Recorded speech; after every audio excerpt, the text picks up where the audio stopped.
PCOS அல்லது PCOD polycystic ovarian syndrome அல்லது ovarian disease. பிசிஓடினா ஒவேரியன் டிசீஸ், பிசிஓஎஸ்னா ஒவேரியன் சிண்ட்ரோம். இது என்னென்ன இருக்கும்? இது இந்த காலத்தில் நிறைய பெண்களுக்கு இருக்கிறத பார்க்குறோம். என்னென்னலாம் சிம்டம்ஸ் இருக்கும் அப்படின்னா, மாத விளக்கு இரெகுலராக வரலாம். ரெகுலராக மாதத்துக்கு ஒரு முறை இல்லாமல் தள்ளி போகலாம். ரெண்டாவதாக அவங்க ஸ்கேன் பண்ணும்போது சினை முட்டையில் 2 பக்கமும் சினை முட்டை இருக்கும்னு நம்ம பார்த்தோம். அதில் சின்ன சின்ன சின்ன நீர் கட்டிகள் இருக்கிறத பார்க்க முடியும். மூணாவதாக இவங்களுக்கு இன்சுலின் பிளட்ல கொஞ்சம் ரெசிஸ்டன்ஸ் அதிகமாக இருக்கும். இன்சுலின் லெவலும் அதிகமாக இருக்கலாம். நான்காவதாக இவங்களுக்கு இந்த கருத்தரிக்கிற தன்மை குறைவாக இருக்கும். கல்யாணம் பண்ணாங்கன்னா கருத்தரிக்க மாட்டாங்க. பிசிஓடி இருக்கிறதுனால அந்த கருமுட்டை வெடித்து வெளியே வர்றதுல பிரச்சனை இருக்கும்.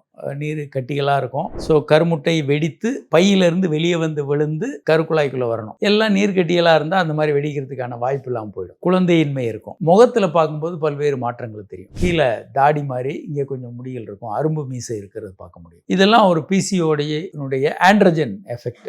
பிளட்ல கொஞ்சம் ஆண்ட்ரஜன் அதிகமாக இருக்கலாம். ஒபிசிட்டி இருக்கும், குண்டா இருப்பாங்க. லீன் பிசிஓஎஸ்னு ஒன்று இருக்கு. ஒல்லியா இருந்துகிட்டு பிசிஓஎஸ் இருக்கவங்கன்னு ஒரு கேட்டகரி இருக்காங்க. ஆனால் பெரும்பாலானவர்கள் குண்டா இருப்பாங்க. நிறைய இன்னைக்கு பல்வேறு காரணங்களால இந்த மாதிரி பிசிஓடி அதிகமாக இருக்கிறத பார்க்க முடியும். இதை சரி செய்ய முடியுமானா ரொம்ப அற்புதமாக சரி பண்ண முடியும். ஒன்று, வெயிட் உடல் எடையை நல்லா குறைக்கணும். இதற்கான மருந்துகள் கண்டிப்பாக எடுத்துக்கணும். நீங்கள் போய் தகுதி வாய்ந்த பெண் மருத்துவர்கிட்ட போய் கரெக்டான செக்கப் எல்லாம் பண்ணிக்கிட்டு கரெக்டான மருந்துகள் எடுத்தீங்கன்னா பெருமளவுக்கு இந்த பிரச்சனைகள் வெளியே வந்துடலாம், சரி பண்ணிக்கலாம்.